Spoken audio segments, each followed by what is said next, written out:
Welcome to deep cast, deep बातें deep cast में। और आज हमारे साथ डीप बातें करेंगे भानु पाठक जी। भानु पाठक जी, आपका बहुत बहुत स्वागत है हमारे इस पॉडकास्ट शो में। Thank you Deepak, thank you. नमस्ते नमस्ते नमस्कार। नमस्कार, कैसे हैं आप? बहुत बढ़िया। फाइनेंस में इनकी एक अलग लेवल की मास्टरी है और इनके चैनल पर पॉडकास्ट में भी ये फोड़ रहे हैं, फाइनेंस में भी फोड़ रहे हैं, यूट्यूब इंस्टाग्राम सब दूर तगड़ा पैसा भी कमा रहे हैं। लेकिन उस समय क्या हमें थोड़ी देने वाले हैं। हम तो इनसे ये जानेंगे फाइनेंस के बारे में, क्या क्या ऐसी मिस्टेक होती है जो कि हम करते हैं, और बहुत सारी चीज़ होगी। जैसे जैसे पॉडकास्ट आगे बढ़ेगा ये और भी ज़्यादा इंटरेस्टिंग होता जाएगा। अगर आपको स्टार्टिंग में इंटरेस्टिंग लगता है, मतलब समझ जाना एंड में बहुत कुछ होने वाला है। सो भानु भाई, हम डायरेक्टली स्टार्ट करते हैं। बिल्कुल। मेरा पहला क्वेश्चन ये है कि हम अब यूट्यूब पर आपने देखा होगा फाइनेंस का एक बूम चल रहा है। बहुत क्रिएटर्स है, बहुत एडवाइस देते हैं, बहुत टिप्स देते हैं, स्ट्रेटेजी बताते हैं। करेक्ट। लेकिन इसमें लालच में आकर के लोग बहुत सारी गलतियां करते हैं। तो मनी को लेकर इससे कौन सा ट्रैप है जिसमें यूथ जो है वो फंस रहा है? दीपक, ये तो है लाइक फंसना बहुत इजी है, क्योंकि वो दिखाया ही ऐसा जाता है।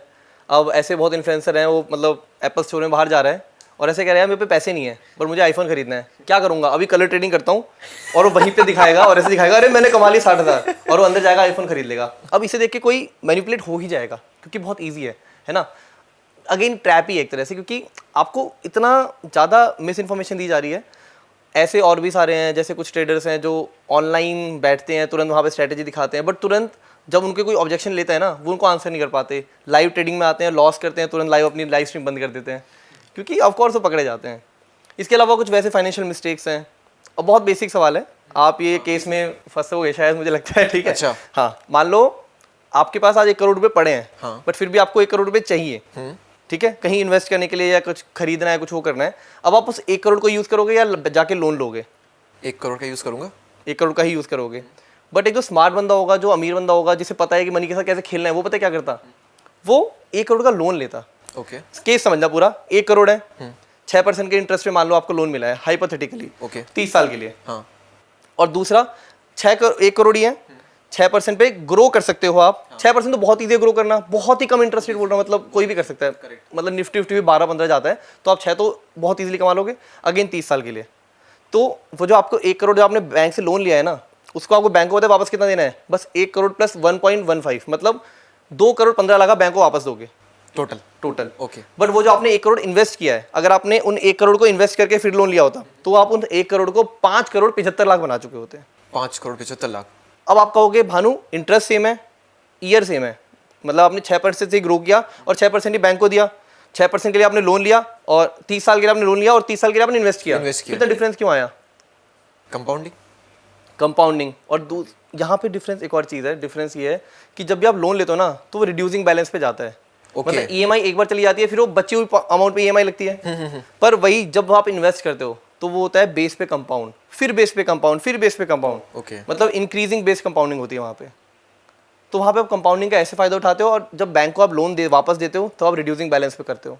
ओके। तो एक स्मार्ट बंदा क्या करेगा, 1 करोड़ बेशक बैंक में हो तब भी वो जाके लोन लेगा और लोन से इन्वेस्ट करेगा, और जो बचे 1 करोड़ हैं अपने रुपए को इन्वेस्ट करेगा, क्योंकि लोन आपको सस्ता मिल रहा है। लोन हमें महंगा लगता है, लोन हमें ट्रैप लगता है। हम घर बचपन से सुनते हुए आ रहे हैं, जितनी चादर है उतने पैर पसारो। अरे क्यों? लोन को स्मार्टली तो यूज़ करो। ओके। अब आपके होम लोन का ऑप्शन है आपके पास। अगेन होम लोन 8% पे मिल जाता है। हाँ। है ना। पर लोग कहते हैं यार अपना ही लगाते हैं, लाइक जब तक आप पूरा, मतलब अगर 60 लाख का घर खरीदना है, जब तक पूरे 60 लाख मेरे पे इकट्ठे नहीं होते मैं जाके खरीदूंगा नहीं। क्यों? आप जाके बैंक से लोन लो, खरीदो, अपने रुपयों को आप इन्वेस्ट करो ना। आप 8% ही तो दे रहे हो बैंक को वापस, बट आप मार्केट से कमा तो सकते हो ना, 12, 15, 16, 20 इजीली कमा सकते हो अगर आपके पास सही स्ट्रेटेजीज हैं, सही टाइम है, सही आप कंपाउंड कर सकते हो। लोन तो को लेकर के तो अमेजिंग बात बताई आपने। लोन्स को लेकर लोन्स बुरे बिल्कुल भी नहीं है। बिल्कुल भी नहीं, आप डरो मत लोन से। ओके। है ना। और इसके साथ स्कैम्स बहुत होते हैं मार्केट के, मतलब इतने स्मार्ट स्कैम्स आ चुके हैं। लेट्स से मैं आपको अभी कॉल कर रहा हूँ, हेलो हाय दीपक, आप मुंबई एयरपोर्ट में उतरे हो, ठीक है, और आप बाहर निकले हो, मैं बिल्कुल हेल्प मांगने आ रहा हूँ कि यार मेरे को हेल्प चाहिए, और मतलब मेरे को ना घर में कॉल करना है, मेरे पापा बीमार है, मेरा फ़ोन की बैटरी डाउन हो गई, स्विच ऑफ है। मैंने आपको दिखा भी दिया, आपने कहा ठीक है ले यार भाई, तू मेरा भाई है। अब मैंने आपसे फ़ोन लिया और मैंने कॉल किया, हेलो हाय, हाँ भैया मैं आ गया हूँ, बॉम्बे एयरपोर्ट आ चुका हूँ, और अभी टाइम हो रहा है, मतलब मैं 10:25 पे घर पहुँच जाऊँगा, और रिक्शे वाला शायद बस 50 रुपये लेगा। अभी तो कुछ आपको समझ नहीं आ रहा होगा कि क्या हो रहा है, आपको सब नॉर्मल है। वो अपने घर पहुंचे का टाइम बता रहा टाइम है, बता रहा है और रिक्शा का पैसा बता रहा है। रिक्शे का पैसा बता रहा है, बट आपको ये नहीं पता कि अभी अभी मैंने आपका नंबर तो मेरे पास, मतलब मैंने जिस नंबर पे कॉल किया उस पर आपका नंबर तो जा चुका है, मतलब नंबर है उस बंदे के पास। अब क्या चीज़ आपको अगले शील्ड क्या होती है जिससे आप रुपए अपने बचा सकते हो, जिससे आप बैंक में अपने रुपए सेफ रख सकते हो? OTP होता है। OTP मैंने उसे OTP बता दिया। कैसे बताया? जब मैंने बोला ना 10:25 पे घर पहुंच जाऊंगा, मतलब 1025, और रिक्शा वाला 50 रुपये लेगा, मतलब 50। OTP हो गया 102550। वो मेरे भाई पे OTP जा चुका है। बहुत नॉर्मल था। इसके अलावा कॉल फॉरवर्डिंग स्कैम है, सेम वे में बहुत इजीली हो सकता है अगेन। इस बार तो OTP बताने की जरूरत भी नहीं है, बस मुझे एक रिंग मार के खत्म कर देना है। अच्छा, मैं आपसे फ़ोन लूंगा अगेन कि यार प्लीज़ भाई मुझे हेल्प चाहिए, मुझे घर पे बात करनी है, मेरा फ़ोन स्विच ऑफ है। आप एक अच्छे जेंटलमैन हो, आप कहोगे लो यार मेरा फ़ोन लो, आप बात कर लो। मैं आपसे फ़ोन लूंगा और उसमें डालूंगा *401# और नंबर डालूंगा अपने भाई का, अगेन जो स्कैमर मेरे घर बैठा है, और उसे कॉल कर दूंगा। अब आगे से आपकी सारी कॉल फॉरवर्ड मेरे उस नंबर पर हो जाएगी। इतना सिंपल है। अच्छा, ये तो स्कैम बता दिया आपने करने का तरीका।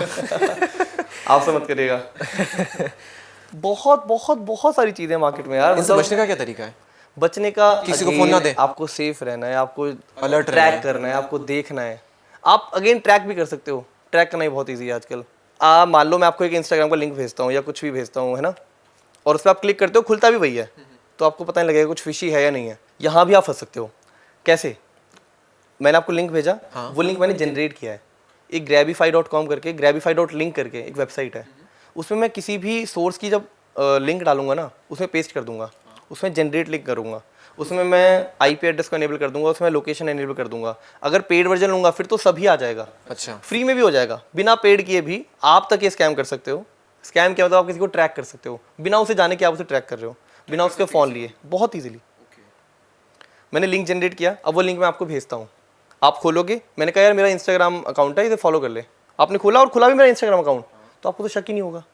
बट यहाँ पे जैसे ही आपने वो लिंक खोला ना, यहाँ पे मेरे पे आपका IP एड्रेस आ गया, आपका मोबाइल डिवाइस आ गया, आपकी लोकेशन आ गई, आप किस कोऑर्डिनेट पे बैठे हो, लैटिट्यूड लॉन्गिट्यूड बिल्कुल एग्जैक्ट आ गए। अच्छा, और जितनी बार आप उस खोलोगे उतनी मेरे को इन्फॉर्मेशन अपडेट होती रहेगी। तो आपने कौन से डिवाइस से खोला, सब मेरे पास आ चुका है, और ये फ्री का बता रहा हूँ मैं। अगर आपने पेड वर्जन खरीद लिया उस वेबसाइट का, फिर तो आप और भी ट्रैक, तो ये कोई भी कर सकता है? कोई भी कर सकता तो यार इससे कैसे बचेगा इंसान? कोई सामने वाला इंस्टाग्राम में कुछ सेंड कर रहा है तो पता नहीं होता है, तो है। किसी आप वो को लिंक समझ जाओ। लिंक कैसे? उसके लिंक में खुद ही आ रहा होगा grabify.link, मतलब आप फिशी लिंक। अगर कोई इंस्टाग्राम में लिंक भेजेगा तो उसमें आना चाहिए ना, instagram.com/bhanu_pathak। तो उस पर इंस्टाग्राम नहीं आएगा, उसमें इंस्टाग्राम नहीं आएगा। सिर्फ ग्रेबी वगैरह कुछ लिखा होगा। अब एक और इंटरेस्टिंग चीज़ आपको और फंसाता हूँ, मतलब हम ये क्यों डिस्कस करें दीपक? क्योंकि हम अवेयरनेस फैलाना चाहते हैं। एक्चुअली अवेयरनेस थोड़ा, मैं डर गया हूँ यार। मतलब ये डर जरूरी है ना। हाँ, जरूरी है ना। आज आपको इस पॉडकास्ट से डर पता लग रहा है, अगर कल कोई स्कैम करके चले जाए, आपके बैंक अकाउंट से 50-60 लाख उड़ा दिए जाएं, उससे बेटर है आप आज डर जाओ। इसलिए इस पॉडकास्ट को देखो और डरो। आप समझो कि कैसे कैसे आपके साथ क्या गलत हो सकता है। मैं एक बहुत ईजी सा केस दिखाता हूँ आपको। ये हमारे यूजर्स के लिए भी है, ये हम यूजर्स को स्क्रीन पर दिखा देंगे। हाँ हम ऐसे भी दिखा देते हैं, अगर ये आ सकता है ट्रैक करके। हम डायरेक्टली स्क्रीन पर दिखा ठीक देंगे। है हाँ, दीपक, आप इनमें से कौन सा लिंक क्लिक करोगे? फर्स्ट वाला। ऐसा क्यों? citibank.com। और नीचे नीचे भी तो वही लिखा है। यूजर क्या करता? यूजर भी कोई भी कर देता। हाँ, मतलब उसे डाउट होता क्या नीचे वाला ऊपर वाला देख के? नहीं, ज़्यादा डाउट नहीं होता। नहीं चलो, होता। शायद थोड़ा नीचे F को थोड़ा लग सकता है। एफ सिटी बैंक में एफ, हाँ, सिटी बैंक में एफ क्यों आएगा? बट मैं बताता हूँ यहाँ पे है क्या है। यहाँ पे आप इस ए को देख रहे हो, ओके, ये जो ए है ना, ये रियल अल्फाबेटिकली ए नहीं है, ये सिरिलिक ए है। ओके, ये अगेन ये आपको अलग वेबसाइट पे रिडायरेक्ट करेगा और ये आपको रियल वेबसाइट पे रिडायरेक्ट करेगा। ओके। आपका ऑप्शन सही था, बट अगर मैं आपको ये भेजता तब आप फिशी नहीं होते। तो आप इस पे क्लिक कर, डिफरेंस कुछ भी नहीं है। डिफरेंस कुछ भी नहीं है। ये एक सिरिलिक लेटर है, ओके। आप इस पे बहुत इजीली क्लिक कर सकते हैं। एन या ओनली ए? ये ए का बस फॉन्ट है, एक ओके। अलग टाइप का फॉन्ट है जिस पे क्लिक करने पे आप अगेन फंस सकते थे। तो इसी तो हजारों लाखों साइट्स होगी जिसमें हम फंस सकते हैं। बिल्कुल। ये तो सिर्फ But एक एग्जांपल अब दिया ना। इन वेबसाइट्स ने पता लग गया, इन्होंने बाकी डोमेन्स भी एक्वायर कर लिए हैं, केसेस करके कर लिए हैं। बट अगेन कोई नई वेबसाइट होती है तो अगेन आपको बिवेयर रहना है कि सही ए कौन सा है। अब इसी ए के ऊपर एक डंडा भी हो सकता था। हाँ, जब आप ए को बहुत देर तक प्रेस करते हो तो बहुत सारे ए आते हैं ना बने हुए। हाँ, करेक्ट। हाँ, तो वो डंडा हो सकता था, ऐसे हो सकता था, डॉट हो सकते थे। वो सारे लेटर्स आपको अलग वेबसाइट पे ले जा सकते हैं Okay. और अगेन आप फंस सकते हो। आधार तो बहुत सेफ है, आधार में तो बिल्कुल 16 डिजिट है, ये सब है। अच्छा, एक चीज़ तो अब आपको और अगेन सुनने में आ गई होगी, क्योंकि हमने बहुत वीडियोस बनाई हैं, मास्क आधार आप कर लिया करें। जब भी आप किसी होटल, ओयो या किसी भी ऐसे पब्लिक प्लेस में जहाँ पे आधार की रिक्वायरमेंट है, वहाँ पे जब आप आधार देते हैं तो आपको पूरा राइट है कि आप अपना मास्क आधार कार्ड दें। मतलब पूरे 16 डिजिट होते हैं आधार में, आप स्टार्टिंग के डिजिट्स को छुपा सकते हैं। ओके। वो अगेन आप जब आधार की वेबसाइट पे जाएंगे, वहाँ पे आप एनेबल कर देंगे और वो अगेन एक डाउनलोड हो जाएगा सॉफ्ट कॉपी। आप उसे प्रिंट आउट निकाल के भी यूज़ कर सकते हैं। उस सॉफ्ट कॉपी को भी जब आप होटल चेक इन करेंगे तब आप उसे दिखा सकते हैं। ओके। क्योंकि जब आप अपना पूरा 16 डिजिट का आधार पिन किसी को देते हैं तो अगेन थोड़ा वल्नरेबल हो जाता है फ्रॉड्स के, है ना। इसके साथ अब आप कहेंगे आधार तो सेफ है, चलो ये भी हम सावधान करते हैं, बट तब भी ओटीपी से आना जाना ईजी थोड़ी है। आप कहाँ रहते हैं दीपक? मैं एमपी में रहता हूँ, आगर मालवा में। आगर मालवा, हाँ जी। अगर आपने वहाँ कभी नोटिस किया हो आसपास, जब कोई मिडिल क्लास का बंदा अपने पैसे निकालने जाता है तो ग्राहक सेवा केंद्र भी बहुत चलते हैं, राइट? वहाँ पे जाते हैं, ऐसे अपना अंगूठा लगाते हैं, वो एक स्कैनर सा होता है उन पे, और वो पैसे निकाल के दे देते हैं। बहुत सिंपल नॉर्मल दुकान है, वो बैंक भी नहीं है, वो बैंक रजिस्टर्ड होगा बट बैंक की तो शाखा नहीं है वो, है ना, बैंक की ब्रांच नहीं है, बट वो बहुत ईजिली अंगूठा लेके निकाल देते हैं। उसे कहते हैं APS, आधार एनेबल्ड पेमेंट सिस्टम। वो भी हाल ही में गवर्नमेंट ने निकाली है ताकि हर कोई जाके निकाल पाए अपना पैसा वैसा। उसमें भी स्कैम हो सकता है, उसमें भी स्कैम हो सकता है। हमारा जो प्रिंट उसने लिया था उनका, उसके थ्रू, क्योंकि आपका जो बायोमेट्रिक वहाँ गया है, वो डिवाइस है, उस डिवाइस के बीच में एक डिवाइस आता है अगेन, वो आपके उस थंबनेल इंप्रेशन को ना सेव कर सकता है, स्टोर कर सकता है। और ये जो होते हैं ना, ये खुद नहीं करते क्योंकि नहीं पता ये फंस सकते हैं। ये ऐसे बहुत सारे स्टोर करके आगे फॉरवर्ड कर देते हैं किसी स्कैमर को। अब उस पर आधार कार्ड तो ऑलरेडी है ही, क्योंकि उसने आधार से तो आपका थंब इंप्रेशन लिया है, तो वो आधार कार्ड भी देगा, आपका थंब इंप्रेशन स्टोर देगा, एक गूगल क्रोम का एक्सटेंशन से उसे एनेबल करेगा और तुरंत आपके पैसे चले जाएंगे। और उस गरीब बंदे को जो घर बैठा है उसको पता भी नहीं लगेगा कि उसके अकाउंट से अगेन 2-3 लाख का फ्रॉड हो चुका है। अच्छा, ये तो हमने बहुत सारे स्कैम के बारे में बात की, इतने सारे स्कैम हो गए, लेकिन एक्चुअल में अगर किसी के साथ ये स्कैम हो जाते हैं तो बंदा सबसे पहले तो बहुत पैनिक करेगा। करेक्ट। उसके माइंड में पूरा ब्लैंक हो जाएगा, कुछ समझ में नहीं आएगा करें क्या। तो उसे एक्चुअल में करना क्या चाहिए तुरंत ही, अगर हो जाता है ऐसा कुछ? तो तुरंत इट इज़ एडवाइजेबल कि आप अपने पासवर्ड वगैरह बदल लें, बैंक को कंप्लेंट करा दें और कंप्लेंट रिपोर्ट करवा लें, क्योंकि FIR सबसे ज़रूरी है, बीट ऑनलाइन या ऑफलाइन। ऑनलाइन भी करा सकते हैं, ऑनलाइन और ज़्यादा ईजी है। इसके अलावा आप बैंक को ज़रूर इन्फॉर्म करें, तुरंत कंप्लेंट फाइल करें। वहाँ पे बैंक ओम्बड्समैन में भी चले जाएं, क्योंकि वो बहुत स्ट्रिक्टली और जल्दी एक्शन लेते हैं। ये क्या होता है? बैंक ओम्बड्समैन वही है कि सारे बैंक्स को रेगुलेट करता है और देखते हैं कि उनकी फंक्शनिंग सही से हो रही है नहीं हो रही है। इनसे कैसे कॉन्टैक्ट किया जाए? अगेन ऑनलाइन इनकी वेबसाइट है। ओके। इसके साथ दीपक एक और चीज़ है कि काफ़ी सारे NGOs और काफ़ी सारे NPOs इन पे काम करना शुरू कर चुके हैं। अच्छा। कि ऐसे पॉइंट ऑफ टाइम में लोगों को हेल्प आउट करी जाए। ऐसे mylegalindia.com और भी हम कुछ लिस्ट कर देंगे वेबसाइट, मैं आपको शेयर कर दूंगा। ओके। आप इन सबको कांटेक्ट करिए और ये अगेन आपको हेल्प आउट करेंगे आपके पैसे वापस दिलाने में। कुछ बिल्कुल चार्ज नहीं करते, कुछ परसेंट चार्ज करते हैं, 5 to 10%। चलता है, हाँ। कोई भी दे देगा क्योंकि इसका पैसा वापस आ रहा उसका है। अगर- लेकिन ऐसे केसेस में कितने चांसेस, मान लो 10 लोगों के साथ में ये वाले स्कैम हुए जो आपने बताए, कितने लोगों के पैसे रिटर्न आ सकते हैं? क्या चांसेस है, कितने आते हैं एक्चुअल में ऐसे केसेस दीपक टू में? बी वेरी ट्रू, ये थोड़ा हार्श ट्रुथ है कि पैसे वापस आना थोड़ा मुश्किल है। बहुत कम केसेस में आ जाते हैं बहुत इजीली, अगर आपने जल्दी इन्फॉर्म कर दिया, सही से डॉक्यूमेंट कर दिया है, स्कैमर्स पकड़े गए हैं, उन्हें ट्रैक कर दिया गया है, जो कि अगेन थोड़ा मुश्किल होता है। अगर आपने अच्छे लेजिटिमेट सोर्स से पेमेंट करी है, जैसे क्रेडिट कार्ड से करी है, किसी अच्छे डेबिट कार्ड से की, क्योंकि इंश्योर्ड होते हैं कई हद तक, तो अगेन पैसे आ जाते हैं। अगर आपने थेफ्ट इंश्योरेंस ऐसा कुछ ले रखा है तो पैसे आ सकते हैं, वरना मुश्किल होता है। वरना अगर आप वही NPO NGO पे होता है, उस स्कैमर्स को ट्रैक करने के बल पे होता है, अगर वो ईजिली हो जाता है तो चांसेस हैं, बट मुश्किल है बहुत। ओवरऑल बताऊँ तो 20-30% ही चांसेस होते हैं कि आपके पैसे वापस आएंगे। 20-30 फिर भी एक है चांस, उम्मीद है। उम्मीद तो फिर तो है, मतलब फिर तो आ सकते हैं। अच्छा, मनी ट्रैप्स ने ये स्कैम के बारे में बात की, और क्या मनी ट्रैप्स हो सकते हैं? मतलब क्या अर्ली एज में स्टॉक मार्केट में आना, क्या ये मनी ट्रैप है?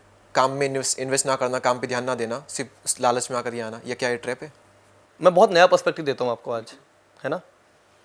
दीपक, एक बंदा है जो अच्छी खासी जॉब कर रहा है आज, 50-60 हज़ार की, है ना। वो 26 साल का है मान लीजिए, 50-60 हज़ार रुपये कमा रहा है और वो चाहता है कि मैं घर बैठूँ, बॉस की ना सुनूँ और खुद ट्रेडिंग करके कमाऊँ। ओके। उस अपना जो भी बचा बचाया कैपिटल है वो 10-12 लाख लाता है। हाँ। और स्टॉक मार्केट में इन्वेस्ट करना शुरू करता है। आपको एक डेटा तो बहुत अच्छे से पता है, ये सब भी जानते हैं कि 90-95% ट्रेडर्स बहुत लॉस अच्छे से करते हैं। हाँ जी। उसके बाद 3-4% FD का रेट ही निकाल पाते हैं, उसके बाद जाके कहीं 1-2% कमा पाते हैं। हाँ, लेकिन FD का तो ऐसा है ना कि FD का परसेंटेज होता है 6 से 7 एवरेज। अब इंसान ट्रेडिंग कर रहा है, तो मान लो उसने आज 1 लाख रुपए से ट्रेडिंग की, अब उसने आज मान लो प्रॉफिट निकाला 4,000 रुपये का। अब कल भी अगर वो 1 लाख से ट्रेडिंग करता है तो पैसा तो सेम ही एक तरह से, क्योंकि कल लेकिन कैसे काउंट होगा कि वो 2 लाख से ट्रेडिंग करी उसने, उसके बेस पे उसका परसेंटेज निकालते हैं।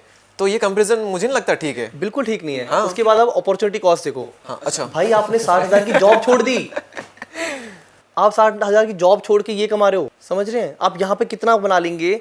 आपने वो अपॉर्चुनिटी देखी कि आप अगर वो कर रहे होते तो आप 60,000 रुपए कमाते, आप 20-20 25-25 हज़ार की SIPs करते। अगेन SIP का डेटा ले लो ना, अगर आप आज से SIP मतलब अगर आप 20 साल का बंदा है कोई, अगर वो 5,000 की भी SIP करनी शुरू कर रहा है और अगर वो ग्रो कर लेता है 20% से विद टाइम, थोड़ा स्टेप अप कर लेता है, तो 30 साल के बाद से कमाने की जरूरत ही नहीं है। वो 32,000 रुपए पर मंथ घर बैठ के ले सकता है। अच्छा 30 साल की एज में? हाँ, मतलब 20 से स्टार्ट करता है, 20 से स्टार्ट करता है, 30 तक जाता है, 20% से ग्रो करता है, 5,000 की SIP करता है। वो 30 साल के बाद कमाना छोड़ दे तब भी 32,000 रुपए पर मंथ घर बैठ के ले सकता है, क्योंकि तब वो SWP कर लेगा, सिस्टमेटिक विड्रॉल प्लान। SIP एक टाइम तक ठीक है, उसके बाद SWP पे जाइए। आप डिसिप्लिनरी वे में कमाते ही तो नहीं है, बनाते ही तो नहीं है पैसा। अगर उसमें लोग थोड़ा दिमाग लगाने लग जाए ना कि मैं क्या लूज करके ये कमाने आ रहा हूँ, लोग बस ये देखते कि मैंने यहाँ पे आके ये कमाया। भाई अगर आप वो कर रहे होते तो आप इससे ज़्यादा ही कमा रहे होते। आप उसको सही से इन्वेस्ट करते तो आप इन दोनों से ज़्यादा कमा रहे होते। तो स्मार्ट तो चॉइस ही नहीं हुई। किस मोमेंट पे आके यहाँ पे फुल टाइम हो जाना चाहिए स्टॉक मार्केट में? आपने बताया कि उसने 10-12 लाख इन्वेस्ट करे, मतलब जमा करे, फिर वो आ रहा है यहाँ पर और 50-60 हज़ार रुपये की जॉब छोड़कर आ रहा है, तो किस पॉइंट पर उसे फुल टाइम स्टॉक मार्केट को लेना चाहिए? मेरा पर्सपेक्टिव कहता है अगर आप फुल टाइम का मतलब आपका इंट्राडे है कि रोज 9 से 3 बैठे और इंट्राडे करना शुरू कर दे अपनी एक अच्छी खासी जॉब छोड़ के, तो मैं इसके सख्त खिलाफ हूँ। सख्त खिलाफ? मैं सख्त खिलाफ हूँ, मैं नहीं कहता ये करें। मैं आपको बताता हूँ, मैंने राधिका जो एडलवाइस म्यूचुअल फंड की फाउंडर है उनको इंटरव्यू किया, मैंने दीपक वाधवा जो again option future option trader उनको इंटरव्यू किया, मैंने अजहर इकबाल उनको इंटरव्यू किया, मैंने बड़े अमित जैन कार्डिको के फाउंडर है, इन सब से जब मैंने एक क्वेश्चन ड्रॉप किया कि आपको क्या लगता है कि what should have been better, आप बहुत सालों पहले क्या अच्छा कर सकते थे, सबका आंसर था SIP। बड़े से बड़ा F&O ट्रेडर कह रहा है, बड़े से बड़े एंटरप्रेन्योर कह रही है, बड़े से बड़ा एंटरप्रेन्योर कह रहा है कि अगर मैं आज से 20-25 साल पहले मतलब 10 जगह फालतू में काम करने की जगह एक SIP शुरू कर देता ना, तो शायद मैं 40 की उम्र में रिटायर हो जाता, शायद मैं 45 की उम्र में रिटायर हो जाता। मतलब ये मैं ट्रेडर्स की बात कह रहा हूँ आपको। एक ट्रेडर ने एडमिट किया कि अगर मैं SIP करता तो वो मेरे लिए ज़्यादा बेटर रहता। और क्योंकि वहाँ पे आपकी जॉब भी चल रही है, आप जॉब में प्रमोट हो रहे हो, आप उसमें अलग अलग आइडिएशन कर रहे हो, आप कल एक आप अगर 20-30 लाख का कैपिटल बना चुके हो, आप एक एंटरप्रेन्योरल माइंडसेट के साथ स्टार्टअप करने जा रहे हो, वो जिस लेवल पे कंपाउंड होगा वो आपकी इंट्राडे ट्रेडिंग नहीं होगी, वो आपकी SIPs हो सकती हैं, वो नहीं होगी। और ट्रेडर ना बहुत जगह फंसता है यार, वो ना बिहेवियरल फाइनेंस एक चीज़ है, कॉन्सेप्ट है, उसे पढ़ना चाहिए, उसे जानना चाहिए। लोगों को बस स्ट्रैटेजी पता लगती हैं, वो किसी एक टॉप ट्रेडर की स्ट्रैटेजी कॉपी करते हैं, FII को ट्रैक करते हैं, वो कहाँ जा रहा है उसको कॉपी करते हैं, वो किसी इंडियन टॉप इन्वेस्टर को ट्रैक करते हैं उसको कॉपी करते हैं। ये कॉन्सेप्ट ही नहीं है। आपको बिहेवियरली स्ट्रांग होना पड़ेगा, आपको पता होना चाहिए कि मुझे कब होल्ड करना है, कितना करना है। अगर 10% आपने थ्रेशोल्ड रखा था तो 10% लॉस में भी निकल जाओ, उसमें ईगो बाइंग और मत करो। ये सब नहीं समझ पाते। जब मैं बताता हूँ, जब पेपर ट्रेडिंग करते हो आप, जब आपका पैसा लगा नहीं होता तब आप अंधा प्रॉफिट कमा लेते हो, क्योंकि तब आप बड़ा डिसिप्लिन में करते हो, आपका पैसा तो लगा ही नहीं है। सबको लगता है कि मैंने पेपर ट्रेडिंग में कमा लिया, अब मैं मेन ट्रेडिंग में भी कमा लूंगा, बट वो रियलिटी नहीं होती। जब पैसा लगा होता है ना तो इमोशंस बहुत प्ले करते हैं आपके साथ, बहुत प्ले करते हैं। और साइकोलॉजी ऑफ मनी वो एक बहुत कमाल की बुक है, साइकोलॉजी ऑफ मनी, इसमें लिखा हुआ है मस्ट रीड है। बिहेवियर का बहुत बड़ा रोल होता है, बहुत बड़ा रोल होता है मार्केट में जब आप बैठते हैं। अच्छा, करंट के हमने कई सारे स्कैम के बारे में बात कर ली है, आपको क्या लगता है हिस्ट्री का सबसे बड़ा स्कैम कौन सा है स्टॉक मार्केट में अब तक का? क्या स्कैम 1992 ही था सबसे बड़ा स्कैम? यार मैं इतना ट्रैक नहीं करता है मतलब अच्छा इंडिया का सबसे बड़ा स्कैम वही था? इंडिया का तो आई थिंक वही होगा। वो भी नहीं था, नहीं उसके बाद किया था ना तेलगी ने जो किया था। अच्छा, बट मुझे बहुत डिटेल्स में नहीं पता, मतलब वो उससे भी बड़ा था। चलो ये छोड़ा, आप ही बताओ कि स्कैम 1992 जब ये वेब सीरीज आई थी, क्या उसके बाद या फिर उसी की वजह से इतने सारे लोग मार्केट में आए हैं 2020 के बाद, कोविड के बाद? यही रीज़न है एक्चुअल में? क्योंकि मैं तो जीता जागता उदाहरण हूँ इसका। दीपक आई गेस जब ये स्कैम चल रहा था ना तब ज़्यादा लोगों ने एंटर किया था 1992 हर्षद मेहता ने 1991 इस दौरान में बहुत लोगों ने एंटर किया, क्योंकि हर्षद मेहता ने इतना कॉन्फिडेंस दे दिया था, इतने न्यूज़ आर्टिकल्स आते थे, इतने शेयर्स राइज करते थे, इतने शेयर्स ने उठाए थे, मतलब क्योंकि ये बुल के साथ खेलता था, है ना, तो ये मार्केट को कॉन्फिडेंस देता था, ये ग्रीन करता रहता था मार्केट को, तो सबको कॉन्फिडेंस आया कि मार्केट तो उठ रही है। फिर जब ये स्कैम पकड़ा गया, तब जब मार्केट गिरी तब लोगों ने होप थोड़ी लूज करी। आप सीरीज की बात करें तो कि जब सीरीज आई उससे भी हुआ, बहुत हुआ। हाँ, जब सीरीज आई तब अगेन क्योंकि आज की जनरेशन को थोड़ी पता था, वो तो किसी को भनक तक नहीं थे ऐसा कुछ हुआ, वो तो तब पता चला जब वो सीरीज आई। जब वो सीरीज आई तब पता लगा क्या वो पर्सनैलिटी थी। और कई लोगों का ये भी मानना है कि हर्षद मेहता उतना गलत भी नहीं था, वो मार्केट की चीज़ों को ही तो यूज़ करके उन्हें मैनिपुलेट करता था, उन्हीं चीज़ों को तो राइस एंड फॉल कराता था। लेकिन तो उसने कोई बहुत ज़्यादा इलीगल चीज़, बहुत ज़्यादा इलीगल प्ले नहीं किया। लेकिन आपको क्या लगता है एक्चुअल में सबसे ज़्यादा जो इन्वेस्टर आए हैं उसके बाद ही आए हैं इंडिया में, जो यंग सीरीज के बाद या उस इन्वेस्ट अभी सीरीज के बाद तो बहुत उन्हें एंटर किया था, क्योंकि सीरीज का टाइम भी ऐसा था कि सब तैयार बैठे थे, सबको कैपिटल था, सब खाली थे, थोड़ा कोविड इफेक्ट था, हर चीज था, बहुत लोगों ने कंपाउंड किया। और उसके बाद तो फिर एक वेब सीरीज ने कितना कंट्रीब्यूट किया इंडिया में वो खुद नहीं सोच सकते। कितना कैपिटल रन किया उसके बाद, बहुत ज्यादा। कितने इन्वेस्टर है, हर तीसरा बंदा या तो एसआईपी कर रहा है, म्यूचुअल फंड में कर रहा है, फिर ऑप्शन ट्रेडिंग में पैसा कमा रहा है, फिर इंट्राडे कुछ ना कुछ तो कर रहा है वो। और ये एफ&ओ ट्रेडर्स की ना आपने एक कहानी बड़ी सुनी होगी, सबने, सब शुरू करते हैं, सब आगे बोलते हैं यार मेरे पे ना इतना पैसा हो गया, मैंने आज 80,000 का प्रॉफिट किया, मैंने 1.5 लाख का प्रॉफिट किया, मैंने 2 लाख का प्रॉफिट किया। वो हर हफ्ते आएंगे आपके पास, और फिर 2 महीने बाद जब मिलने जाओगे ना, सडनली सब कुछ खत्म, यार 18 लाख का लॉस हो गया, मैं नहीं कर रहा मार्केट में, मैंने तो वापस जॉब लगा ली है और वहीं जाके काम करना शुरू कर रहा हूँ। ये सब की मैंने ऐसे एंड होता हुआ देखा है। तो एफ&ओ में प्लीज़ एंटर करने से पहले यार थोड़ा माइंडली करिए, वो लेवरेज आपको बहुत ज़्यादा मैनिपुलेट कर देता है। जब आपको इतना लेवरेज मिलता है ना, आपको पता लगता है कि मेरे इतने पैसे इतने से ट्रेड कर सकता हूँ मैं, नॉट वर्थ इट अगर आपको आता नहीं है तो। और हमने अच्छे इन्फ्लुएंसर, अच्छे यूट्यूबर्स को देखा है जो क्लेम करते हैं, जो इसी को पढ़ा के, इसी को सिखा के पैसा कमाते हैं, वो खुद लॉस मेकिंग है। कितने एक्सपोज हुए हैं अभी हाल ही में, बहुत ज़्यादा। और अब तो ये भी लोगों के माइंड में आ गया कि आजकल सभी लॉस में चल रहे हैं, सिर्फ हमें सिखा रहे हैं, ये सब एक हो गया माइंड में। ये बहुत अच्छा वो बन चुका है दीपक, कि अगर कोई कोर्स बेच रहा है मतलब वो अपनी रियल मार्केट में पैसा नहीं कमा रहा। अगर वो रियल मार्केट में पैसा कमा रहा होता तो वो छोड़ के ये क्यों एफर्ट डालेगा, वो रोज गूगल फेसबुक ऐड इन्हें क्यों ट्रैक करने आएगा। तो आपको समझना चाहिए। ओके, अब हम कुछ इनके जो रेवेन्यू सोर्सेज है, कुछ नंबर्स है, वो हम जानेंगे। लेकिन उस हाँ पहले ही अब आप कहाँ गए। लेकिन उससे पहले हम एक रैपिड फायर करते हैं, बहुत फटाफट करेंगे। उसके बाद हम इन क्वेश्चन का आंसर पूछेंगे। यूट्यूब से इनकम, इंस्टाग्राम से इनकम, स्पॉन्सरशिप से, उसके अलावा इनका जो एसआईपी कितनी जाती है, म्यूचुअल फंड में कितना पड़ा हुआ है, कितना बहुत सारी चीज़ें हैं। उससे पहले हम एक रैपिड फायर करते हैं। ये आपको अपनी चॉइस बतानी है, एडवाइस नहीं देनी लोगों को। ओके हाँ, कि ऐसा नहीं कि लोगों को हम एडवाइस दे रहे हैं, ऐसा नहीं। आपकी क्या चॉइस है वो हम बता रहे हैं यहाँ पर, ठीक है। एसआईपी या लमसम? दोनों का मिक्सचर समझा दूं? हाँ, मन कर रहा है वो समझाने का। बता दो। आपने पूछा था ना कि मैं म्यूचुअल फंड कितना इन्वेस्ट करता हूँ, ये तो बाद में बता रहा हूँ, इंटीग्रेट कर रहा हूँ। अच्छा, मैं मोटा मेरे महीने के 30,000 ही जाते हैं, जो कि बहुत ज़्यादा नहीं है, क्योंकि आई मेक गुड मनी, है ना, मैं कर सकता हूँ अच्छा खासा। और मैं सबको बोलता हूँ कि अपने मतलब जितना कमाते हो उसका 20-30% कर लिया करो, जो कि मैं खुद नहीं करता। क्यों नहीं करता? मेरी एसआईपी बस 30,000 जाती है अलग अलग फंड्स में, क्योंकि मैं एसआईपी, म्यूचुअल एसआईपी और लमसम को मिक्स करता हूँ। मान लो मेरी 5,000 की एसआईपी जा रही है पराग पारिक फ्लेक्सी कैप में, बहुत फेमस फंड है और अच्छा फंड है, आई लव इट, ठीक है। तो वो एसआईपी जा रही है 5,000 की हर महीने। जैसे ही मुझे उसका एनएवी थोड़ा डाउनफॉल दिखता है, जैसे मुझे फालतू डिस्टर्बेंस दिखती है, जैसे मुझे दिखता है यार वर्ल्ड में वॉर हो गया या कुछ ऐसी चीज़ है जिससे मार्केट को फर्क नहीं पड़ना, फिर से रिकवर होना है, बट वो फंड तुरंत गिर जाता है, तो उस पॉइंट पे एनएवी सस्ता हो गया, उस पॉइंट में सीधे डालता हूँ 50,000। मतलब एसआईपी चल रही थी और उसमें लमसम खरीद लिया। क्यों खरीदा? क्योंकि क्वांटिटी ज़्यादा आ जाएंगी। इससे मैं जो नॉर्मल साइकिल होती है ना फंड की ऐसे ग्रो होने वाली, मैं उसे ऐसा कर देता हूँ, क्योंकि मुझे पता है जब मेरी एनएवी कम है तो मैं ज़्यादा खरीद सकता हूँ। तो बस मैं एसआईपी और लमसम को मिक्स कर देता हूँ, जो मैं सबको रिकमेंड कर सकता हूँ। ओके, तो एसआईपी करो लेकिन डाउन होने पे लमसम करो। लमसम भी कर दो। ओके, स्टॉक या mutual fund? Mutual funds any day. आपकी बात एनी डे म्यूचुअल फंड। आप फाइनेंस इन्फ्लुएंसर, आप स्टॉक वगैरह में नहीं? म्यूचुअल फंड से फाइनेंस के बच्चे हैं, बट आप ज़्यादा टाइम नहीं दे सकते मार्केट को, आप ज़्यादा ट्रैक नहीं कर सकते, आप बहुत डीप स्टडी नहीं कर सकते, ड्यू डिलिजेंस नहीं कर सकते। स्टॉक्स में करता हूँ, मुझे बहुत पसंद है, बट मैं ब्लू चिप स्टॉक्स में करता हूँ। फिर मुझे पसंद है ये सारे HFC, इन्फोसिस, ये वो, मुझे बहुत कॉन्फिडेंस है इन पे, इनके फाउंडर्स पे कॉन्फिडेंस है, मैं इन्हें पढ़ता हूँ। और स्टॉक देखने से पहले आपको यही करना चाहिए। ओके, स्टॉक मार्केट या यूट्यूब, मतलब किधर ध्यान आप देते हो? यूट्यूब। अभी तो growth.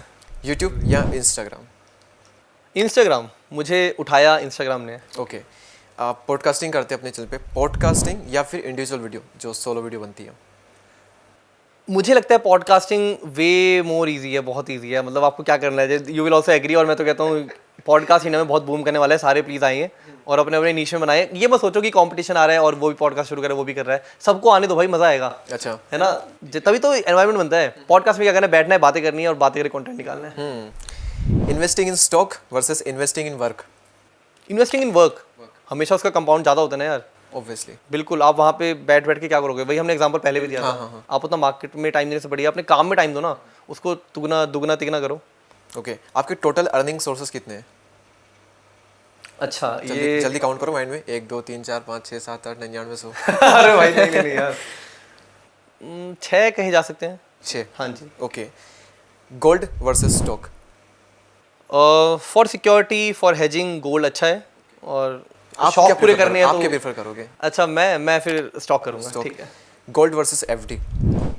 Gold versus FD, FD बहुत अच्छे से की जाए, स्मॉल फाइनेंस बैंक्स में करी जाए, अच्छे टाइम पीरियड के लिए की जाए तो एफडी। एफडी। एफडी का थोड़ा अच्छा रीज़न बताता हूँ सबको। हाँ। एफडी में ना लोगों को इन्वेस्ट करना नहीं आता, बिल्कुल नहीं आता इन लोगों को। अच्छा। मान लो आज इनके पापा कहते हैं मुझे 2 लाख की एफडी करानी है, बेटा तू करा ला। वो जाएगा, वहाँ पे फॉर्म आएगा, उसमें लिखेगा 2 ईयर्स 2 लाख रुपीज़ और सबमिट कर देगा। ऐसे नहीं करनी होती। एफडी में ये देखो कि भाई रेट ना चेंजेस होते हैं, रेट्स बहुत चेंज होते हैं, और वो साल साल भी नहीं होते कि 0 to 1 ईयर इतना रेट है, 1 to 2 ईयर इतना रेट है, 2 to 3 ईयर, ऐसे नहीं होता। फिक्स रेट नहीं होता एफडी में भी? बिल्कुल नहीं होता।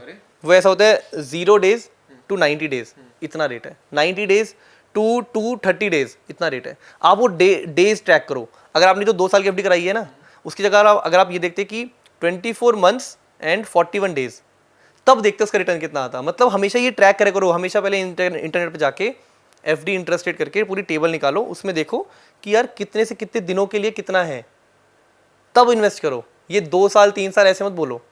ये देखो 24 months 41 days, 24 months। इसमें हम क्या करें फिर, शॉर्ट पीरियड की एफडी कराएं इसमें? नहीं, हमेशा एफडी का जो रेट होता है सबसे ज़्यादा वो होता है 2.5 से 3 साल के बीच में। ओके। आपको लगेगा 5 साल की एफडी में अच्छा, ज़्यादा आपने पूरा जो टाइम पीरियड उसमें कितना कितना इंटरेस्ट हमें मिलेगा वो लिखा होता है उस चार्ट में? हाँ। अच्छा, तो वो कितने टाइम के लिए हमें इन्वेस्ट करना चाहिए वो? ओके। आप बस ये मत देखो, क्या पता आपने जो 2 साल के इन्वेस्ट किया ना, क्या पता वो 1 year and 6 months and 41 days का इंटरेस्ट रेट उससे ज़्यादा हो। ओके। तो आप ऐसे ट्रैक करा करो हमेशा। पहले हमेशा इंटरेस्ट रेट की टेबल डाउनलोड करो और उसमें देखो कि मैक्सिमम इंटरेस्ट रेट किस साल है। अब एक और चीज़ है, ऐसा सबको लगता है कि यार 1 साल की एफडी, 2 साल की एफडी, 5 साल की एफडी, सबसे ज़्यादा इंटरेस्ट रेट 5 साल की एफडी में कमाएंगे। नहीं, वो जो 2.5 से 3 साल की एफडी होती है ना, उसका रेट हमेशा सबसे ज़्यादा होता है। 1 साल का भी कम होता है, 2.5 से 3 साल का ज़्यादा होता है, फिर 5 साल का अगेन कम होता है। ओके। तो हमेशा best time to invest in FD 2-3 सालों के लिए होता है। और एफडी को अगेन आप एफडी लैडरिंग एक कॉन्सेप्ट होता है कि आपने एक एफडी कराई 3 साल के लिए, फिर उसी के रिडीम करते हुए बैंक को सजेस्ट गाइड कर दिया कि वही एफडी वापस साइकिल होके दूसरी एफडी में कन्वर्ट हो जानी चाहिए। ओके। इसे एफडी लैडरिंग कहते हैं। फिर आपने ये 3 साल के लिए इन्वेस्ट किया, ये जैसी रिडीम हुई दूसरी में इन्वेस्ट हो गया, ये जैसी रिडीम हुई तीसरी में हो गया। पर 3-3 साल में क्योंकि आप हाईएस्ट रिटर्न कमा सकते हो तो उस पर जाओ। ओके। और पोस्ट ऑफिस में आई थिंक क्वार्टरली कंपाउंडिंग होती है एफडी में? वो भी ऑप्शन होता है आप पे। ये भी नहीं पता लोगों को। हाँ, नहीं होता। आप पे क्वार्टरली है, हाफ ईयरली है, एनुअली है। हमेशा फायदा किसमें होगा? क्वार्टरली में। जितना जल्दी कंपाउंड होगा उतना फायदा है ना। करेक्ट। पोस्ट ऑफिस में भी शायद ऑप्शन आता है नीचे मार्क करने का, वो अगर आप नहीं बताओगे ना तो वो जो बैठा है ना वहाँ पे बाबूजी, वो सीधे एनुअल कर देगा और आपकी कंपाउंडिंग बहुत अफेक्ट होगी। तो आई थिंक बेस्ट जरिया है फिर तो पोस्ट ऑफिस में इन्वेस्ट करने का। पोस्ट बैंक में भी होता है ऑप्शन ये। अच्छा। अगर आप बैंक में भी जाओगे वहाँ पे भी कहोगे कि मुझे क्वार्टरली कंपाउंडिंग, या फिर अगर स्मॉल फाइनेंस बैंक है ना तो मंथली कंपाउंडिंग भी ऑफर कर देते हैं। अच्छा। टू देयर प्रीमियम कस्टमर्स या ऐसा, तो उनको वो भी सजेस्ट करो कि यार ये करवाओ please. Okay. Gold versus silver? Gold. Gold. आपकी फर्स्ट सैलरी कितनी थी या फिर इनकम जो भी आपने अर्न किया फर्स्ट? विप्रो में थी मेरी 60,000 पर मंथ। अच्छा, फर्स्ट सैलरी आपकी लाइफ की फर्स्ट सैलरी? हाँ, मैंने ग्रेजुएशन करी और फिर तुरंत एमबीए कर ली थी, तो मेरी कैंपस प्लेसमेंट थी। 60,000 फर्स्ट सैलरी, कैसा लगा था उस टाइम? बहुत बढ़िया। क्या किया था उन पैसों का? ये थोड़ा गिफ्ट किए थे, पार्टी वार्टी कर ली थी। अच्छा, कितने एसआईपी कर ली थी। कितने? अच्छा, एसआईपी मैंने पहले से शुरू कर दी थी क्योंकि मैंने इंटर्नशिप में भी कमाए थे। मैंने इंटर्नशिप करी थी, 15-20 हज़ार कमाता था। हाँ, तो वही ना आपकी फर्स्ट इनकम तो। अच्छा हाँ, मतलब इनकम सैलरी मुझे लगा सैलरी है, तो इनकम तो मेरी 2 महीने की थी, वो 15-15 हज़ार की। Okay okay. अच्छा मेरी, और पता है फर्स्ट मेरी इंस्टाग्राम से इनकम कितनी थी? 80,000 थी। First income? मेरी फर्स्ट इनकम 80,000। वो ब्रांड कोलैबोरेशन होगा? वो ब्रांड को फर्स्ट ब्रांड कोलैबोरेशन आपका 80,000 का? और तब मैं विप्रो से भी जो सैलरी कमाता था। अच्छा। तो मैंने मम्मी को जाते ही बोल दिया था, मम्मी पूरे महीने काम करता हूँ, 60,000 कमाता हूँ, एक वीडियो डाली 80,000 कमाए हैं, मैं ये जॉब छोड़ दूंगा एक दिन। 80,000 का स्पॉन्सर, 80,000 का। और यूट्यूब से फर्स्ट कोलैबोरेशन में कितना कमाया? यूट्यूब से फर्स्ट कोलैबोरेशन में यही कुछ कमाया था, 80 ही 60 80, क्योंकि पॉडकास्ट पेड ही था वो। ओके। अच्छा, पॉडकास्ट के। ओके। यूट्यूब रेवेन्यू नहीं था वो, मतलब पेड पॉडकास्ट था। ओके। अबे, what comes in your mind when you here this following words? Particular stock? जो मुझे पसंद है, हाँ, पर्टिकुलर स्टॉक हमने आपके माइंड में कुछ आ गए होंगे, तो क्या माइंड में आया सबसे पहले? जैसे बोला था HCFC इन्फोसिस, या अगर मैं मिड कैप में ट्राई या मिड कैप या स्मॉल कैप में कभी बार ट्रैक करता हूँ ना, तो मुझे ट्राइडेंट बहुत अच्छा लगता है। Okay. YouTube? YouTube Sandeep Maheshwari, कहीं ना कहीं उन्हीं को देखते थे बहुत पहले, और कुमार विश्वास मुझे बहुत पसंद है। Instagram? Instagram Bhanu Pathak. Money? No limits, keep growing it. Scam? मुझे लगता है LIC वगैरह ये सब स्कैम्स हैं, मुझे वर्थ इट नहीं लगते यहाँ इन्वेस्ट करना। लव? लव? हाँ। लव इक्वल्स टू धोखा, किसी को मिला ही नहीं, जो नहीं मिला वही प्यार है। ओके। शादी? स्टेबिलिटी। आपको तब खूबसूरत चेहरा नहीं पसंद आता, आपको शांति पसंद आती है। Work? Work? Work equals to content creation. बचपन? नंगे होके बारिश में नहाना। फूड? फूड मुझे रबड़ी बहुत पसंद है। ओके। अब आपको रोल प्ले करना है। अगर आप यूट्यूब CEO बन जाओ तो यूट्यूब में कोई चेंज करना चाहोगे? यूट्यूब CEO अगर आपको बना दिया जाए, अगर मैं यूट्यूब CEO बन जाऊं तो यार मैं इंडियन यूट्यूबर्स को ज़्यादा पैसा देना चाहूँगा, क्योंकि इंडियन यूट्यूबर्स मुझे लगता है कम कमाते हैं, क्योंकि उनकी ऑडियंस इंडियंस ही हैं, Tier 2 Tier 3 सिटीज़ ज़्यादा हैं, और उस बेस पे यूट्यूब बहुत कम पे करता है। अगर आपकी वीडियो फॉरेनर्स देखते हैं ना, तो आप बहुत ज़्यादा पैसा कमा लोगे। ओके। लेकिन वो तो कंपनी पे करती है ना, यूट्यूब तो एक वो शेयर देता है हमें। बट एड्स कौन सी रेलिवेंट चल रही हैं, फिर वो तो मतलब कंट्रोल तो कहीं ना कहीं यूट्यूब पे ही है ना, कि यार। ओके। अगर आप फाइनेंस मिनिस्टर बन जाओ तो क्या चेंज करोगे इंडिया में? टैक्स हटा दूंगा यार। टैक्स हटा दोगे? ओके। PM बन जाओ तो क्या करोगे? अखंड भारत। अरे वाह, ग्रेट ग्रेट। तो ये हमारा हुआ। अब हम आते हैं अपने रेवेन्यू के जो नंबर्स है उन पर हम आते हैं, जिसके लिए लोग वेट कर रहे थे शायद। चलो ठीक है, that's all for the day. जैसे इतना इंटरेस्टिंग था बीच में कि लोग भूल गए होंगे क्वेश्चन क्या पहले था। ओके। अभी आपका करंटली SIP कितना जा रहा है? 30,000? 30,000 पर मंथ। ओके। 6 अलग अलग फंड्स हैं, उनमें 30,000 बटा पड़ा है। 5 नहीं है, किसी में 2 है, किसी में 8 है, किसी में 4 है। ओवरऑल 30? ओवरऑल 30,000 पर कब से आप कर रहे हैं? SIPs को हो गया मेरे 3-3.5 साल हो गए हैं शायद। 3-3.5 साल। ओके। बाकी कुछ नए फंड्स हैं, हाल ही में ऐड किए हैं जो। ओवरऑल पोर्टफोलियो स्टॉक का ज़्यादा है, म्यूचुअल फंड का ज़्यादा है? म्यूचुअल फंड्स का तो कहीं ज़्यादा है। म्यूचुअल फंड से? म्यूचुअल फंड का बहुत ज़्यादा है, बहुत ज़्यादा है। कितना stocks का डिफरेंस होगा दोनों में? 6 लाख का। ओके। ऐसा कौन सा मंथ था जब आपने हाईएस्ट अमाउंट अर्न किया और कितना? किस मंथ में? मन तो मुझे याद नहीं है, बट हाँ मैंने 11 कमाए थे। सोशल मीडिया से? सोशल मीडिया से, हाँ। 3-4 ब्रांड प्रमोशन थी, कई बार होता है ना, पीक होता है, इन्वेस्टर्स स्टार्टअप्स को फंडिंग मिल रही होती है, दिवाली आ रही होती है, तो ब्रांड प्रमोशन बहुत आता है। ओके। किस मंथ में आपने सबसे ज़्यादा इन्वेस्ट किया था स्टॉक मार्केट में? मतलब म्यूचुअल फंड ओवरऑल सब कुछ कवर हो गया उसमें? मैंने यार अभी ये वॉर का जो पहला इंस्टिंक्ट आया था ना, अगेन शायद अप्रैल मई में आया था वॉर वाला, तब मार्केट बहुत डाउन हो गई थी, तो मैं जैसे कह रहा था ना कि SIP में लमसम बहुत करता हूँ मैं, मतलब स्टॉक्स में तो मैं कितना ही हाँ तो डालूंगा। कब किया होगा लमसम आपने सबसे ज़्यादा? ये शायद अप्रैल में ही किया था इसी साल। अच्छा, अभी जो वॉर का कुछ सीन आया था? हाँ। ओके। तो तब मैंने किया था। 4 जून को नहीं किया आपने? 4 जून को? पता है ना क्या हुआ था जब इलेक्शन रिजल्ट? अच्छा नहीं, मैं वो उससे तो मैं एग्जिट ले चुका था। अच्छा। उससे अरे मैं बहुत, मेरा भाई बहुत मजा आया उस दिन यार, जिस दिन इलेक्शन अगले दिन पोल आने वाला था, और पिछले दिन भी मार्केट उठी रही थी, सारे स्टॉक्स उठ चुके थे, गवर्नमेंट PSU उठ चुके थे, और उस दिन मार्केट बड़ा हैंग हो रही थी। मैंने उस दिन ट्रेड प्लेस कर दिया, और TP नहीं मांगा उसने मेरे से। मैं डर गया, मैंने कहा यार, क्योंकि मैं वो वाला इन्वेस्टर नहीं हूँ कि जिस दिन मेरे को 20-25 रिटर्न चाहिए मैं उस दिन इन्वेस्ट करूँगा, मुझे 12-15 चाहिए, मैं निकल जाऊँगा। और उस दिन मेरे को 12-15 दिखे, मैं निकलने को रेडी हो गया, TP डला ही नहीं, और ट्रेड प्लेस हो गया। मुझे लगा यार ये जाएगा नहीं जाएगा। अगले दिन मार्केट गिरी, मैंने न्यूज़ देखा, तुरंत अपना पोर्टफोलियो गिरा और सेटल हो चुका था, मतलब मैं प्रॉफिट में निकल गया था। अच्छा हुआ मैं निकल गया था। वाह। तो म्यूचुअल फंड से निकाला आपने या स्टॉक से? स्टॉक की बात है। ओके। लेकिन म्यूचुअल फंड से मैं कभी नहीं निकालता, कभी भी नहीं। ओके। तो अभी आपने इन्वेस्ट नहीं किया फिर जब मार्केट बहुत ज़्यादा डाउन गया था?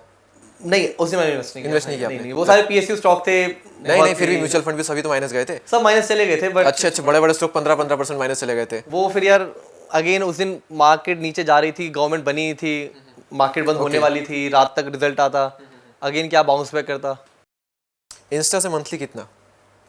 इंस्टा से मंथली कितना ऑन एवरेज? हाँ, ऑन एवरेज 4-5। और यूट्यूब से? YouTube revenue plus brand promotion दोनों मिला के ओवरऑल 3-4। अभी रेवेन्यू मेरा थोड़ा अफेक्ट हुआ है, बट ठीक है, स्टार्टिंग में अच्छा था। हाँ, चलता है। स्विंग ट्रेडिंग से? स्विंग ट्रेडिंग में बहुत रेयर सा करता हूँ, बट ठीक है, उससे अगर मंथली आप एवरेज निकालोगे तो 50-60। Okay great. भाई एक चीज़ है आई थिंक जो मुझे लगता है कि अगर वो लोग करना स्टार्ट कर दें तो उनके खर्चे इतने कमाल के मैनेज होंगे, उनका जो पूरा फाइनेंस है वो इतना डिसिप्लिन वे में चलेगा कि मज़ा आ जाएगा। बजटिंग बजटिंग आप लिखना करते शुरू हैं? करो। आप करते हैं बजटिंग? हाँ, लिखना बहुत अच्छा है यार। कैसे कोई कर सकता है बजटिंग, क्या करना होता है? सिंपल एक्सेल खोलो हाँ। और अपने खर्चे बस रेगुलेट करने लग जाओ। आपको जब पता लग जाएगा ना कि आपने इसमें इतना खर्च किया है, वो रियलाइज नहीं होता। जोमेटो कैलकुलेटर आता है, आपने देखा होगा, अच्छा, एक्सटेंशन आता है जोमेटो का। नहीं पता मुझे। आपने मतलब जोमेटो पे लॉगिन करो अपने वेबसाइट, मतलब अपने लैपटॉप पे, और वहाँ से एक्सटेंशन डाउनलोड कर लो और फिर जोमेटो साइट खोल लो। वो एक्सटेंशन खुद फैच कर लेगा कि आपने कितना खर्च किया है एक साल में। मैं तो ज़्यादा ओकेशनली ऑर्डर नहीं करता, बट मेरा फ्रेंड है बहुत अच्छा, उसने 3.5 लाख रुपए का ऑर्डर किया था एक साल में। और बाप रे। रियलाइज नहीं होता यार, क्योंकि आपने दिन के 1200 का ऑर्डर कर दिया, 600 का कर दिया, 800 का कर दिया। वो जो साल का दिखता है ना, तब पता लगता है कि इतना खर्च कर दिया मैंने। ये बहुत छोटा सा एग्जांपल है। इसके अलावा एक्सेल में खोलो अपने इनकम एक्सपेंडिचर, ये सब लिखना शुरू करो, पता लगेगा कितना कमा रहे हो, कहाँ अननेसेसरीली एक्सपेंड कर रहे हो। तो ये डेली करना चाहिए ये चीज़ या फिर वीकली मंथली? कर लो, याद रहते हैं। यूपीआई ऐप खोलो, क्रेडिट कार्ड खोलो। लेकिन जो इंसान बार बार इधर ट्रांजेक्शन करता है ना, उसके लिए वीकली फिर बहुत बड़ा हेडेक होता है कि यार इतना सब करना नहीं करते, फिर वो टाल देता है उस चीज़ों को। मेरे लिए ना दीपक इसलिए भी इजी हो जाता है क्योंकि मैं क्रेडिट कार्ड से करता हूँ हर चीज़। मैंने बताया ना, मैं हर कोशिश जहाँ क्रेडिट कार्ड लग सकता है वहाँ कमाता हूँ। ओके। अभी मैं मतलब ये मैं फर्स्ट टाइम बता रहा हूँ, मैं जल्द ही गाड़ी लेने वाला हूँ और मेरा वो प्लान भी क्रेडिट कार्ड से लेने का है। अच्छा। मैं उसमें उसमें तो क्या ही कमाओगे आप, इतना कमाओगे कि मतलब जिंदगी की फ्लाइट सॉरी फ्री हो जाएगी। नहीं, इतना नहीं कमा पाऊंगा क्योंकि कैपिंग होती है हर क्रेडिट कार्ड की। अच्छा। बट ये है कि मैं 2 क्रेडिट कार्ड यूज़ करने वाला हूँ। वही एक्सिस का एटलस यूज़ करूँगा और HDFC का बिज ब्लैक। तो आई एम होपिंग मैं वहाँ भी मोटा मोटा 10% रिटर्न तो निकाल लूँगा। 10%? ओके। और 30 जो लाख कि की मेरे अगर- लिए बहुत अच्छा होने 30 वाला लाख की अगर आप एवरेज अगर लेते हो तो 3 लाख तो उसमें निकल जाना चाहिए। बट हाँ, 30 लाख में 3 लाख निकलेगा क्योंकि कैपिंग होती है जो मैं कह रहा हूँ। बट हाँ, मतलब मोटा मोटा अगर आप 20 लाख लेते हो फिर 1.5 तक निकल सकता है, ऐसा कुछ। Okay okay. जबरदस्त यार। क्रेडिट कार्ड को यूज़ करना शुरू मैं भी करो गाड़ी की भाई। इस पे क्रेडिट कार्ड भी लूंगा। सही बताया आपने। हमने लोन की बात की थी कि लोन लोग ट्रैप समझते हैं लेकिन एक्चुअल में ट्रैप है नहीं। ऐसे ही एक और चीज़ है क्रेडिट कार्ड। इसके बारे में बहुत नेगेटिविटी है, क्या ये भी एक ट्रैप है बिल्कुल भी नहीं है यार। आपके अकॉर्डिंग? मैं तो कहता हूँ अगर आपने 20 लेकिन इसकी दोनों साइड तो होगी, आपने कहा बिल्कुल भी नहीं है, बड़ा स्टेटमेंट है। लोगों को क्यों लगता है, मैं वो बता देता हूँ। लोगों को लगता है कि यार क्रेडिट कार्ड है, हम अफोर्ड नहीं कर सकते तो हम क्यों खर्च करें, हम पे नहीं कर पाएंगे। लोग भी सही है, लोगों को ये भी पता है कि यार 2-3% इंटरेस्ट लगता है एनुअली, नहीं मंथली। मंथली मतलब एनुअली कितना हो गया, 30% एवरेज % हो गया, है ना। लोग वहाँ सही हैं, पर आप पे क्यों नहीं करोगे यार। एक बात बताओ, एक अच्छा खासा बैंक, एक अच्छी खासी कंपनी, एक अच्छा खासा BFSI कंपनी आपको 45 दिनों के लिए फ्री लोन दे रही है, आप क्यों नहीं ले रहे? आप उसे स्मार्टली यूज़ करो। अच्छा। दीपक, मैं आज ट्रैवल फ्री में करता हूँ, मैं स्टे फ्री में करता हूँ। मेरे को अगर मैं कहीं एयरपोर्ट जा रहा हूँ तो मेरे घर से गाड़ी भी फ्री में लेने आती है और वो गाड़ी वहाँ भी फ्री में छोड़ती है। क्या बात कर रहे ये सब होता है क्योंकि मैं क्रेडिट कार्ड से स्मार्टली स्पेंड करता हूँ। अच्छा, और ये सब आपको भी करना चाहिए। बताइए। मैं बहुत सारी चीज़ें डिटेल में समझाऊंगा। मैं ये पहले क्रक्स बता देता हूँ। मैं जब इनकम टैक्स भरता हूँ मैं तब भी पैसे कमाता हूँ, तब भी रिटर्न कमाता हूँ। मैं GST भरता हूँ तब भी रिटर्न कमाता हूँ। मैं फ्लाइट का मैंने बताया, फ्लाइट वाइट तो मेरी फ्री में होती है। अगर मैं नहीं पे करने जा रहा हूँ तो वो अगेन मेरे को इतने पॉइंट्स देती है कि मैं वहाँ पे जाके स्टे फ्री में कर लूँ। तो बेसिकली ये साइकिल ऐसे कुछ चलती है। ओके। और मेरे केस में ये पूरा ही बेनिफिशियल हो जाता है। और सोच रहे हो मैं टैक्स भरने पे भी कमाता हूँ। मैं लास्ट चीज़, मैं जब क्रेडिट कार्ड के बिल भरता हूँ मैं तब भी कमाता हूँ। भाई अंदर से आवाज आ रही है, जल्दी बता भाई, जल्दी बता। इस पे आते हैं, डन। सबके अंदर से आवाज आ रही होगी कि भाई जल्दी बता, प्लीज जल्दी बताइए कैसे हो रहा है। अब आप कह रहे हो कि क्रेडिट कार्ड्स क्यों यूज़ करने हैं। हाँ। हम दोनों एक ट्रांजैक्शन करी, आपने फ्लाइट बुक करी, मैंने भी फ्लाइट बुक करी। हाँ जी। 12,000 की फ्लाइट थी, आपने करी, मैंने करी। आपको 12,000 गए, आपने कुछ कमाया नहीं कमाया। नहीं कमाया। और स्मार्टली अगर आपने, तब भी आप एक चीज़ कर लेना, अगर आप क्रेडिट कार्ड यूज़ नहीं भी करते, मैं तो वो भी तो बता देता हूँ सबके लिए, तब भी एक अच्छी चीज़ है। अगर आप विस्तारा, इंडिगो कहीं भी ऐसे फ्लाई करें ना, तो वहाँ फ्रीक्वेंट फ्लाइंग नंबर आता है। वो हमेशा ट्रैक, वो देखो अपना एक आपका हमेशा नंबर होगा। पहले तो जब आपने ट्रैक कर लिया, PNR आया आपके पास, हाँ। तो आपका ना फ्रीक्वेंट फ्लाइंग नंबर होगा। जब आप चेक इन करने जाते हो ना, वेब चेक इन, वहाँ पे ऑप्शन आता है, वहाँ पे क्लिक करो, अपना फ्रीक्वेंट फ्लाइंग नंबर डालो, आपके पास अगेन एक पॉइंट्स आते हैं जो विस्तारा खुद देता है अपनी एयरलाइन के लिए, इंडिगो खुद देता है अपनी एयरलाइन के लिए। चाहे हम किसी भी साइट से बुक करें? किसी भी साइट से बुक करो, वेब चेक इन करते टाइम ये करना है। Okay okay. बुक आप कहीं से भी करो।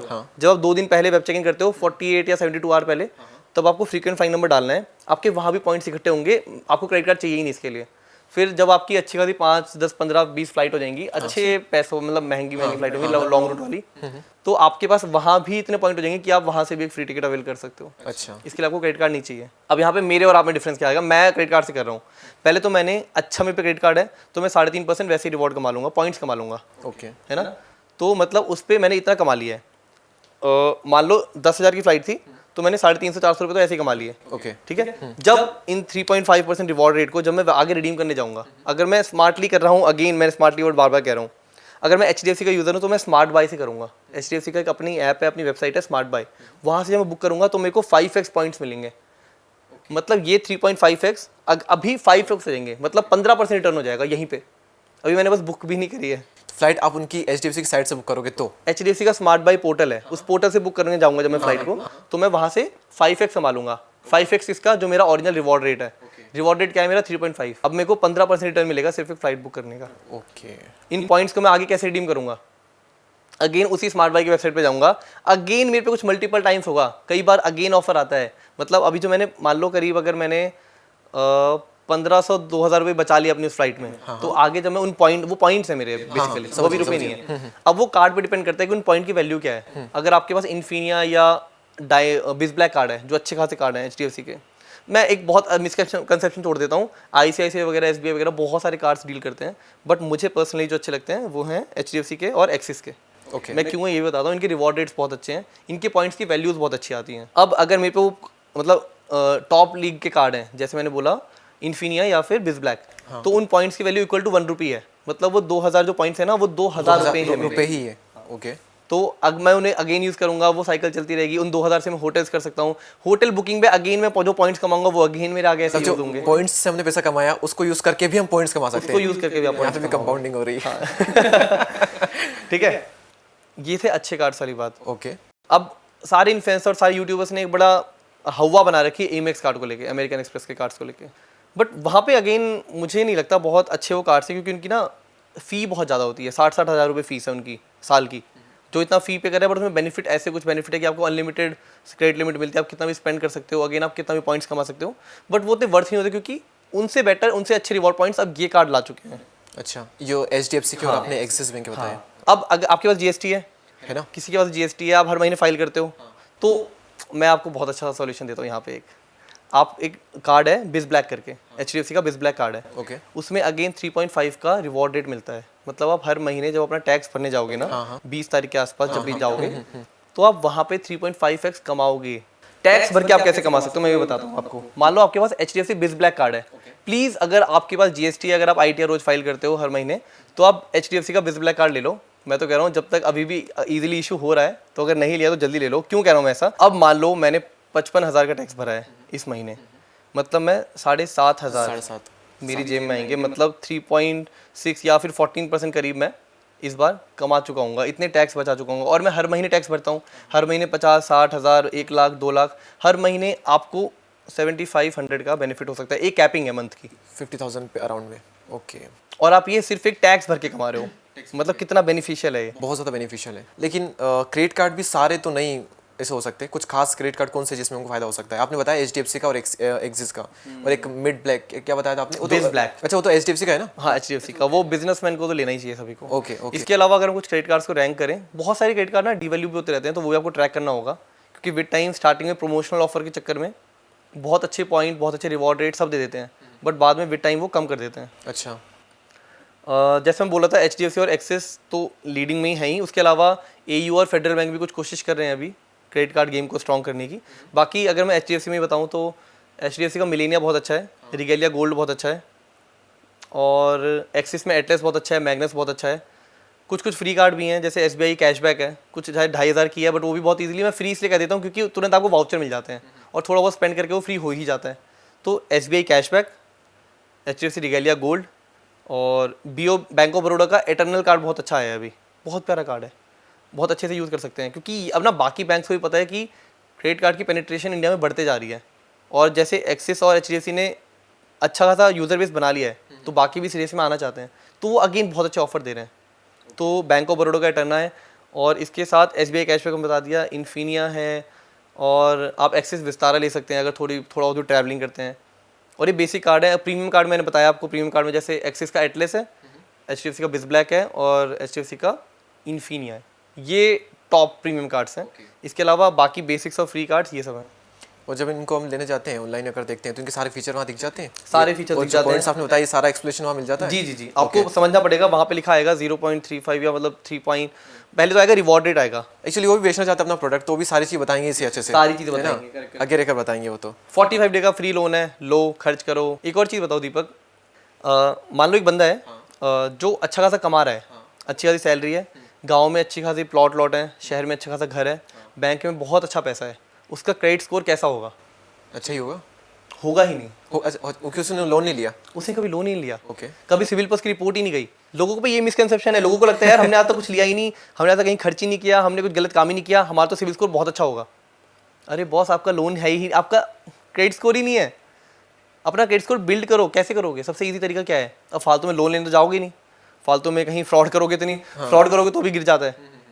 क्रेडिट कार्ड लो, टाइमली पेमेंट करो, जैसे हमने बोला उनसे पॉइंट्स कमाओ, पैसे कमाओ, उनको घुमाओ एंड अपना सिविल स्कोर अच्छा बिल्ड करो। ओके, वो सिविल स्कोर जब बिल्ड होगा ना, तो आगे जब आप इन फ्यूचर घर खरीदोगे, कार खरीदोगे, तो आपको लोन अच्छे रेट पे मिलेगा। आप कभी फॉरेन जाओगे, आजकल क्या होता है, जब आप फॉरेन जाते हो तो वीज़ा के लिए अप्लाई करते हो, तो वीज़ा में भी आजकल ये रिक्वायरमेंट हो गई है कि अपना सिविल भी बताओ भाई। अच्छा, क्योंकि वो कंट्रीज़ भी चाहती हैं कि जो बंदा उनकी कंट्रीज़ में आके रह रहा है या फिर चाहता है रिमोटली ट्रांसफ़र चाहता है, वो खुद कितना डिसिप्लिनरी इन्वेस्टमेंट है, कितना कैसे अपने मनी के साथ डील करता है, उसके बैंक अकाउंट में कितने रुपए हैं, ट्रैवल इंश्योरेंस है, ये तो मैंडेटरी है ही। इसके साथ साथ सिविल भी देखा जाता है। तो सिविल पे काम करना शुरू करो, अच्छे क्रेडिट कार्ड्स लो, उन पे अच्छा हैबिट चलाओ और यूज़ करना शुरू करो। क्रेडिट कार्ड की पूरी काया पलट दी आपने आज। कहाँ इंटरनेट पे नेगेटिविटी, ये ट्रैप है, वो ट्रैप है। कुछ ट्रैप नहीं है, बहुत अच्छी चीज़। सो भानु भाई, आपने बहुत कमाल की चीज़ें बताई। मैं सारी चीज़ें करने वाला हूँ। पहले तो सारे क्रेडिट कार्ड लूँगा, लोन लूँगा गाड़ी के लिए, लोन लूँगा और इन्वेस्टमेंट करूँगा। हाँ, तगड़ी चीज़ें आपने बताई। बजटिंग के बारे में आपने अच्छी बताई। सो डीप कास्ट का जो है, डीप बातें, बहुत डीप में आप ले गए सारे स्कैम को, क्रेडिट कार्ड को। मज़ा आ गया मुझे। शायद के लोगों को समझ में नहीं आई होगी, लेकिन आप इसे थोड़ा सा पीछे करके फिर से देखना, बहुत काम की चीज़ें थी। तो भानु भाई, आपका बहुत बहुत शुक्रिया हमारे चैनल पर आने के लिए और हमारी ऑडियंस को इतनी अच्छी अच्छी चीज़ें बताने के लिए। Thank you for having me. So दोस्तों, डीप कास्ट के इस एपिसोड में इतना ही। मिलते हैं नेक्स्ट एपिसोड में, तब तक के लिए जय हिंद, जय Bharat. Thank you so much.